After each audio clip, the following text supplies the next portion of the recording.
Hey guys, today I'm going to be reading Chapter 2 of Who Was Sally Ride by Megan Stein and illustrated by Ted Hillman. After high school, Sally headed off to Swarthmore College in Pennsylvania. Swarthmore was a great school, but it was a long way from home. There was another problem with Swarthmore, the weather. With cold winters and no indoor tennis courts, Sally could only play tennis a few months of the school year. In her freshman and sophomore years, Sally won major championships for Swarthmore. She beat all the best women players at other colleges in the East.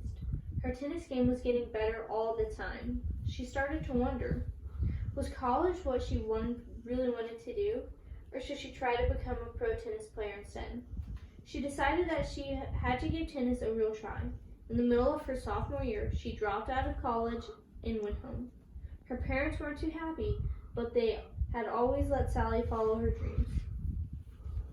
Sally plunged into playing tennis full time.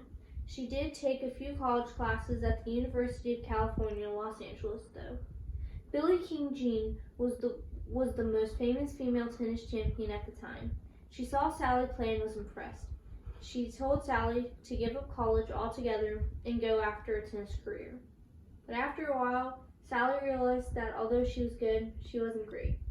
She would never be a world-class champion, and Sally wanted to be excellent at everything she did. Sally decided to go back to college and follow her other great interest, science. Instead of returning to Swarthmore, although, she enrolled at Stanford University. Stanford was in sunny California, where the weather was perfect for tennis and Sally was closer to home. Both made Sally happier. At Stanford, she majored in physics, the science that studies how the physical world works. She also took a lot of math classes, played tennis, ran 5 miles a day, and played rugby. One of Sally's friends was an English major, so Sally decided to try an English class too. To her surprise, she loved it. She especially liked Shakespeare. Reading Shakespeare plays was like solving a puzzle to her. You had to figure out what the words in the speeches meant, and then find clues to prove that you were right.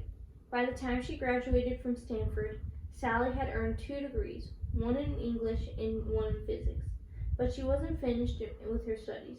She stayed on at Stanford 4.5 more years. She studied the X-rays given off by stars.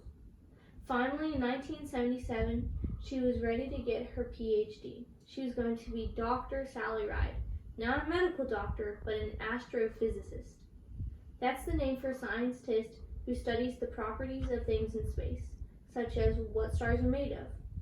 But even as an astrophysicist needs a job, what kind of job would Sally find? Sally opened up the school newspaper and started reading the job ad.